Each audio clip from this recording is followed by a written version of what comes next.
Hi, hello, welcome back. This is Crystal Clear with Robin Deer, and I'm so glad that you're here today.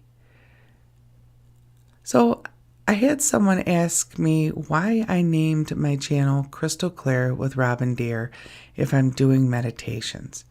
And it made me kind of giggle because, well, it's a valid question. Now, I blame my friend Sharon. You can find her on YouTube as Tarot Squirrel. SKWIRL. If you're into tarot, she's amazing. Well, we get to talking about crystals periodically, and she says, man, I just love to learn from you. You should do a podcast, and you could name it Crystal Clear with Robin Deer. Well, it was kind of a joke at the time, but I walked away from that conversation thinking I kind of liked it. So here we are. Now, how is it that I'm talking all this meditation stuff instead of crystal love? Well, knowing that I meditate, a lot of people want me to talk about that too, because they want to meditate and say they can't, and I'm always telling them that they can. And so can you. So I'm torn between the two subjects I truly enjoy. I want to do both. So I am. I'm going to do both. And you know why? Because I'm the boss of me. Yeah, that's right. Well, anyways, that's my story. So we're going to talk about a bunch of different topics where crystals can assist you. And we'll do those talks about the IMTs and do some of those long guided meditations that everyone likes.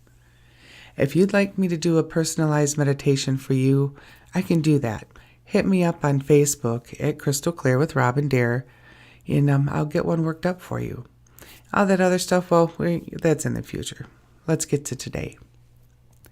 I was asked by a friend who does paranormal investigations to talk about, how they can protect themselves before going into an investigation.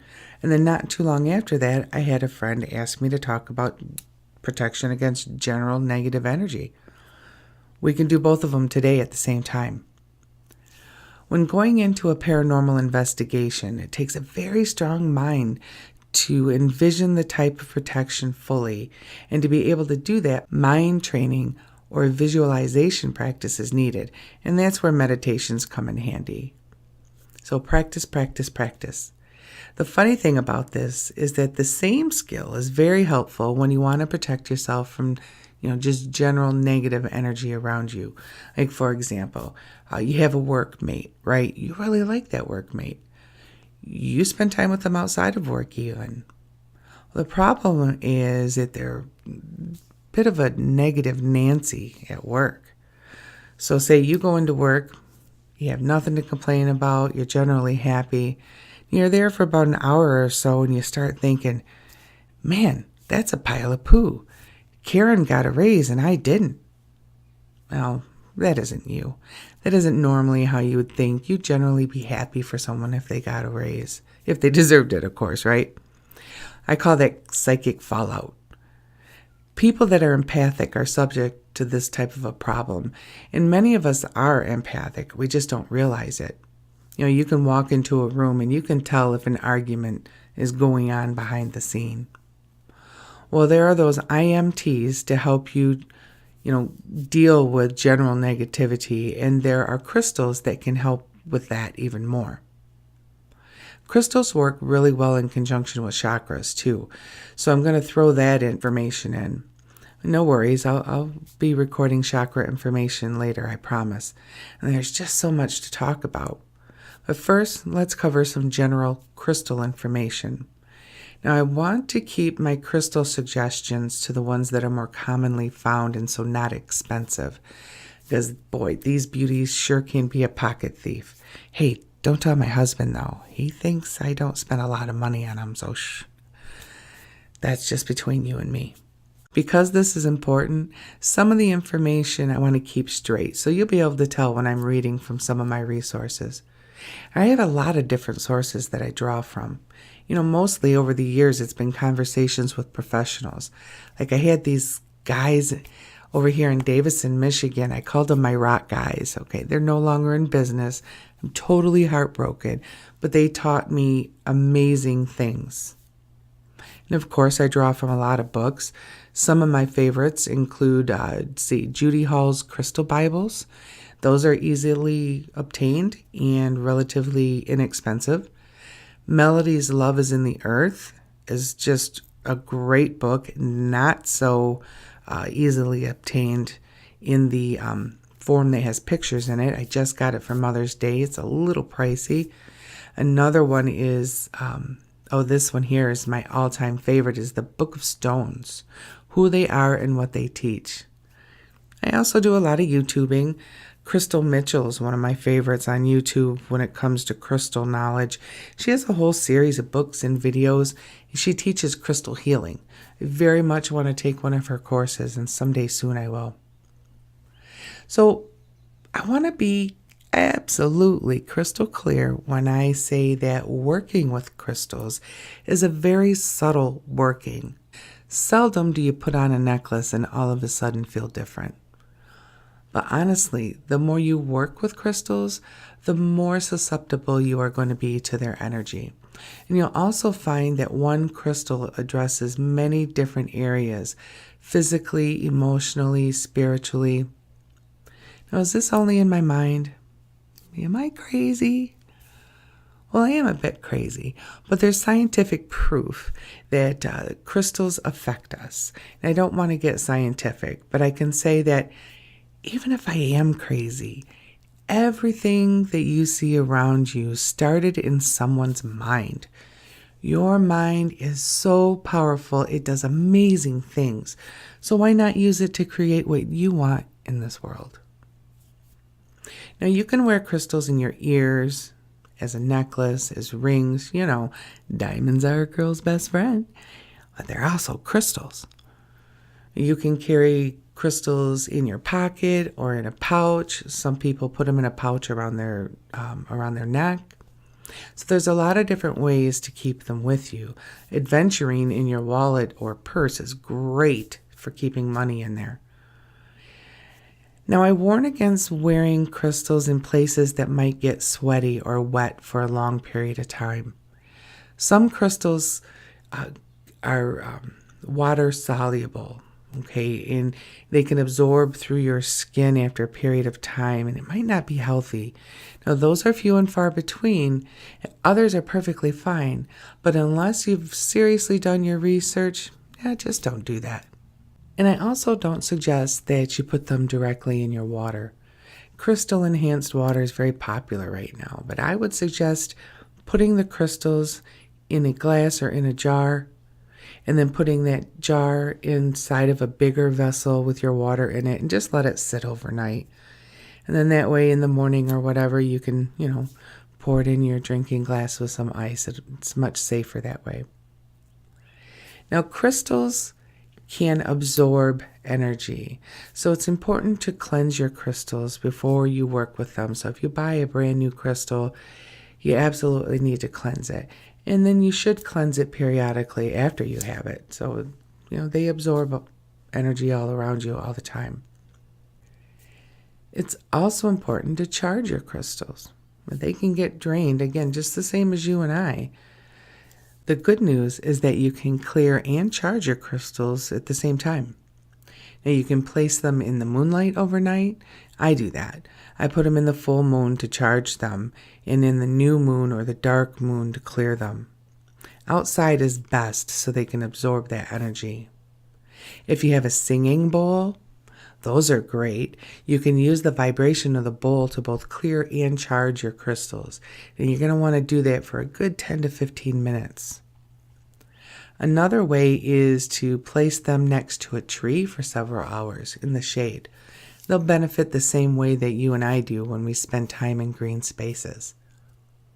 You can place them in the sunlight, but I would only do that for maybe 10 or 15 minutes because the sun can actually bleach out your crystals, just take the color right out of them.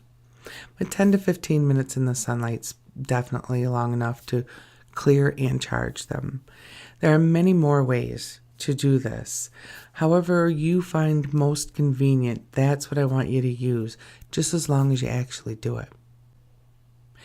The next thing you want to do is think about how you want to use your crystal. What are you going to do with it? That's going to help you decide where you want to put it on your body. Now, if it's jewelry, it goes in your ears, your necklace, or whatever. But if you're going to put it in your pocket, you think about, do you want to receive energy filtered through that crystal, or do you want to give out energy filtered through that crystal? The left side of the body is often regarded as the feminine side, the receiving side, where you take in energy. And the right side of the body is often regarded as the masculine side. So you're giving outside, where you express yourself to the world.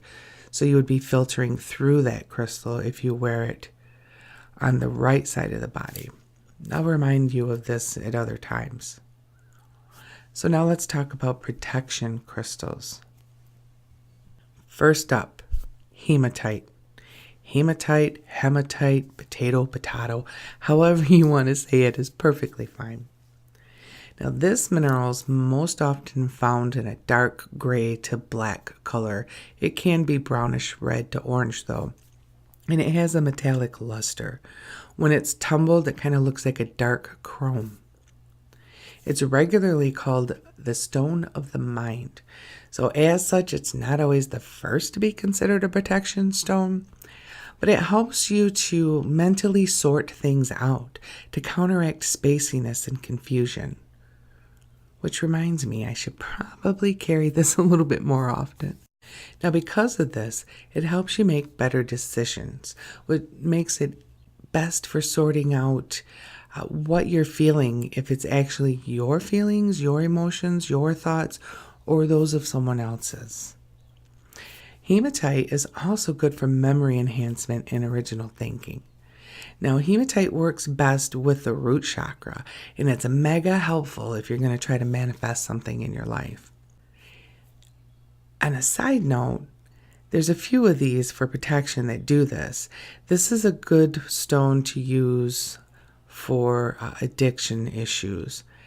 But mostly you want to think of hematite as an anchor. It's very grounding, and it helps you calm your mind so that you're more aware of where you are and when you are. So again, in those paranormal investigations where you might get a little disoriented, this is a really good stone to keep you in your place, okay? Keep you present. It dissolves negativity, okay? And it prevents negative energies from entering your aura. You would want to put this one on your left side for protection, so you would be receiving energy through it and being filtered through it. All that negative energy would be filtered out. You can also buy this in magnetic forms. It makes sweet looking jewelry. So next up, everyone's favorite and usually your first rocket love is amethyst. Now, amethyst is often purple. It could be a very light purple, almost pink, to a dark, almost black. Okay, and this one's also good for addressing overindulgences and giving up bad habits. Historically, amethyst has been used to encourage sobriety, and I misread this sentiment one time, and I stuck it in my pocket with the intention of helping me not get quite as inebriated at the open house I was about to go to. Well, let me tell you, it has its limits, or Captain Morgan is not on its radar of inebriants to keep at bay. Needless to say, I didn't drive home that night. Good times, baby, good times. Now, amethyst works on the other end of the chakra system, at the crown chakra, and it's a great aid in meditation for that reason. Interestingly enough, because of its ability to stimulate the higher chakras, it's a natural choice for psychic opening and intuitive work. And it's the first one that a lot of people that want to work with their intuition grab. For today's topic, however, it can clear one's energy field of negative influences and attachments. So that makes it a great mineral to use for paranormal investigations. So what it does is it creates kind of an energetic field or a shield of spiritual light around the body, and that wards off negativity in your environment. Its higher vibration acts as a barrier against those lower energies. Now, amethyst works wonderfully and is enhanced by black tourmaline, Okay, and that's the next one we're going to talk about. Next up then is black tourmaline. This mineral is black and it relates to all of the chakras. So it's a great stone to use to both stimulate and align your chakras. All right, again, we'll get into those chakra talks in depth at a later date. Now, black tourmaline has been revered throughout the entire life of our planet, according to all of these things that I've read. Now, in rituals performed in the ancient Eastern Indian cultures, black tourmaline was used to provide directions toward that which would bring good, okay? And it was often recognized as a teller stone. So it would provide insight during times of struggle, okay? And it would tell them who and or what was causing that trouble. In paranormal investigations, I believe this would be a great stone to help facilitate troubled entities that need to move on. Now, at the same time, black tourmaline is used to repel and protect against negativity. It's said to activate grounding between the root chakra and the center of the earth. And what this does is it enhances your well-being on the physical plane, which it makes it stronger to help protect against those that are in the spirit realm or even in the physical world that are not as positive or not in the light, quote unquote. In the office, now black tourmaline would have the great ability to protect you from being victimized by all that negative energy flying around. And it can also maintain your spirit. So if you're going into a situation where you're feeling like, oh, this is going to be just a gloom and doom day, black tourmaline is great for just keeping your spirits up. On a side note, it's been used to treat arthritis, anxiety, and disorientation. So let's talk about the IMTs. Okay, so let's talk about general negativity first. Even before you have any crystals, you can visualize protection. Okay, once you have your crystals, the vibration of those crystals are going to assist you in emitting that shield that's going to keep the negativity away. And I hope this that I used to like to use, I hope this one is easy to picture. So what you're going to do is imagine yourself standing on a lipstick tube. That's right, you heard me. A lipstick tube. So you just stand on the tube and mentally turn the bottom, and the tube is going to rise up around you. Right? I used to do this while sitting in my office chair. I'd spin around in my chair, and the tube would just rise right up around me. Plus, it was fun. Make this stuff fun. Turn yourself around, spin in a circle, give yourself a smile. This is fun stuff. So the lipstick tube is handy and it's easy to picture if you're stationary.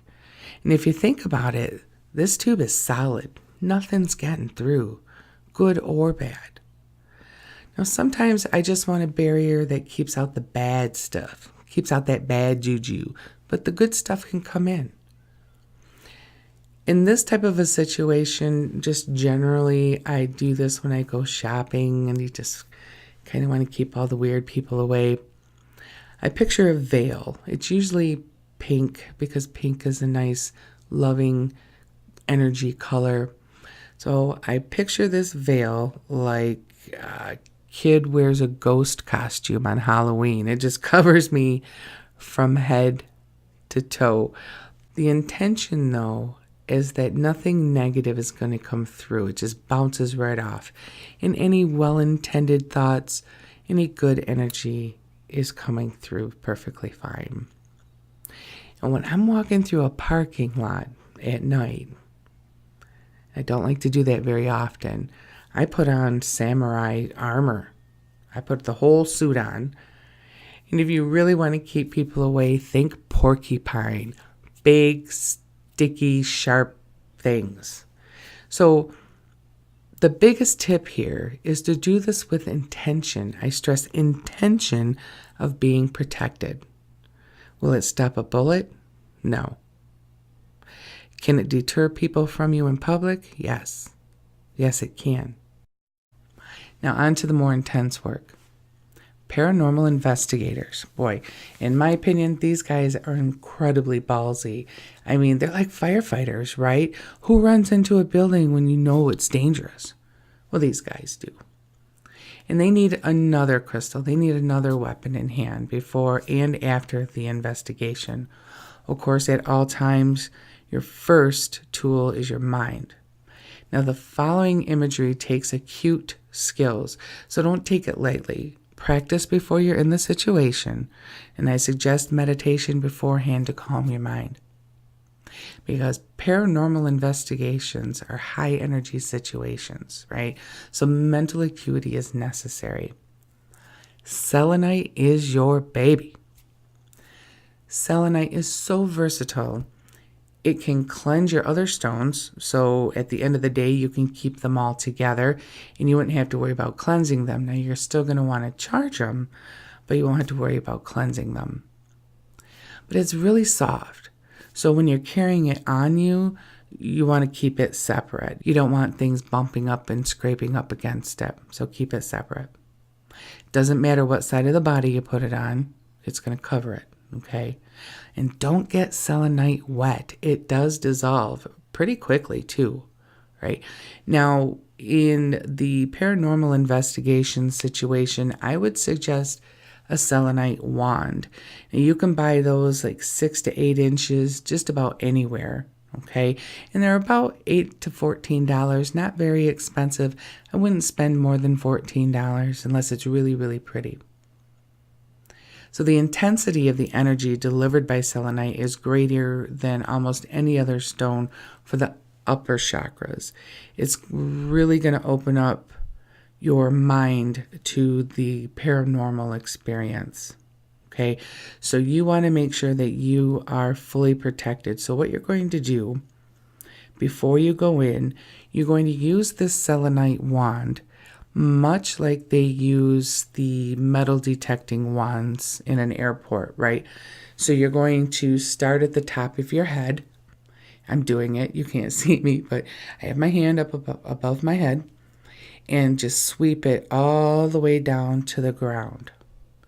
Now, what you're doing as you go all the way around your body from the top of your head to the tips of your toes is you're picturing any weak spots or any holes in your aura being sealed shut.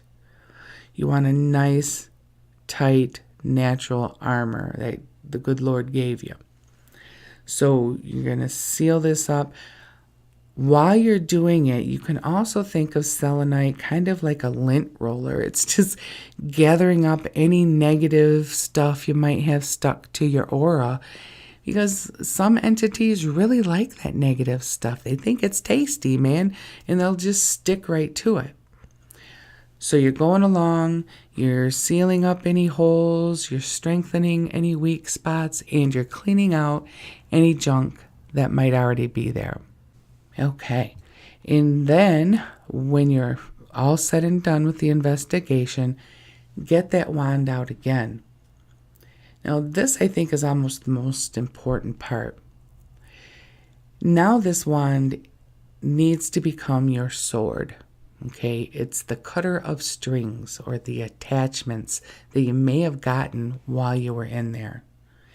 And again, you're going to start at the top of your head, and you're going to use the sword to snag any strings, any attachments. So you're going to snag those strings, and you're going to pull them down. You're going to bring them down to the center of the front of your body. Think like a bunch of balloons. You know how you have a bunch of balloons on strings and they're all up in the air, and the strings come down to a center point where they're tied together. So picture that, where they all come together. You're going to go around your body in the front first, snagging any strings, pulling them all to the center of your body, okay? From the toes and up your legs, get all of these strings into the center of your body. When you have them all there, you're going to make 3 movements with this sword. 2 short chops and a long cutting sweep. and you want to use your breath when you're doing it. All right, so with the sword poised above and in front of your head, use 2 short, quick chops and that 1 long, sweeping cut. Use your breath when you do it, and it sounds like this. You go, ch-ch, ch-ch. My Reiki teacher, Angela Roth, that's her method that she taught me, and I find it very effective. Now you're going to go to the back of your body. You'll do the same thing. You'll snag and gather all of those attachments, bring them to a center point in your back, and then 2 short chops and a long cutting sweep. So, all right. Well, that's a lot of information for today. And maybe I'm doing these episodes in the wrong order, but I'm doing them as I'm requested. So feel free to ask me any questions you have. You can find me again on Facebook as Crystal Clear with Robin Deer, or simply comment below with any suggestions, requests, or questions. Don't forget to subscribe and share. Share. Help get me out there. Let's make our community larger. We learn so much from each other. Thank you for being here with me today. I hope you find value in the information I've shared. And I'm so glad that together we can be crystal clear, just for this moment. See you next time.